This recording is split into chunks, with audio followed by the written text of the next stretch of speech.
Jamnagar mayor Vinod ખીમસુરિયાના અધ્યક્ષસ્થાને મહાનગરપાલિકાની સામાન્ય સભા મળી હતી। આ વખતે જનરલ બોર્ડમાં વિપક્ષ અને સત્તાપક્ષ વચ્ચે જોરદાર દલીલો થઈ હતી। તો પ્રશ્નોત્તરી સેશન દરમિયાન મનપાના અધિકારીઓને આપવામાં આવેલી બઢતી મુદ્દે બંને પક્ષના કોર્પોરેટર ઊભા થઈ ગયા હતા અને ઉગ્ર દલીલો કરી હતી, જેના અધિકારીઓએ વિગતવાર જવાબ પણ આપ્યા હતા।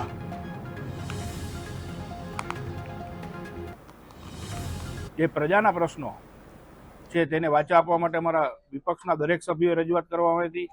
જે જનરલ બોર્ડમાં ટીપી સ્કીમના જે એજન્ડા લેવામાં આવ્યા હતા, જે વખતો વખત ટીપી સ્કીમના એજન્ડા આવે છે, ટીપી સ્કીમો મંજૂર થાય છે, દરખાસ્ત કરવામાં આવે છે, પણ તે કાગળ ઉપર થાય છે। એકને એક ટીપી સ્કીમ 4-4, 5-5 વખત આવે છે।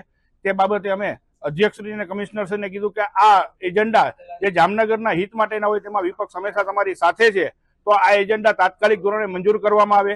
સાથોસાથ જે તળાવનો મુદ્દો છે કે જે જામનગર મહાનગરપાલિકાનું રાજાનું આપેલી અનમોલ ભેટ કે જે તળાવ બુરવામાં આવ્યું છે તે બાબતે પણ અમારા વિપક્ષના સભ્યો દ્વારા રજૂઆત કરવામાં આવેલી હતી। અને જે અંતિમ ખંડો જે જામનગર મહાનગરપાલિકાને ફાળવવામાં આવ્યા છે કે તેમાં કોઈ જાતનો હેતુફેર ન થાય અને જે અંતિમ ખંડો છે કે જે હેતુથી આવેલા હોય તે જ હેતુ માટે વપરાય તે બાબતે પણ ટકોર કરવામાં આવેલી હતી। આજની જનરલ બોર્ડ શહેરીજનોને સ્ટેન્ડિંગ કમિટી મુજબ 15/7/24 થી 31/7/24 સુધી 100% વ્યાજ માફી અંગે સ્ટેન્ડિંગ કમિટીની ભલામણનો નિર્ણય કરેલ છે અને એને બહાલી આપેલ છે। પ્રદર્શન ગ્રાઉન્ડમાં રંગમતી નદીના પટમાં 20/8/24 થી 3/9/24 સુધી શ્રાવણ વદ અમાસ સુધી બંને જગ્યાએ મેળાનું આયોજન કરવામાં આવેલ છે।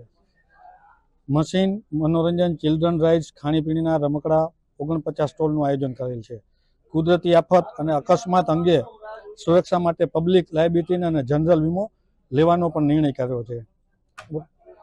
ખુલ્લી જગ્યા રાખવામાં આવેલી છે, ગેટ પણ રાખવામાં આવેલી છે, સીસીટીવી કેમેરા ઉપર એની બધાની નિગરાની રાખવામાં આવે છે।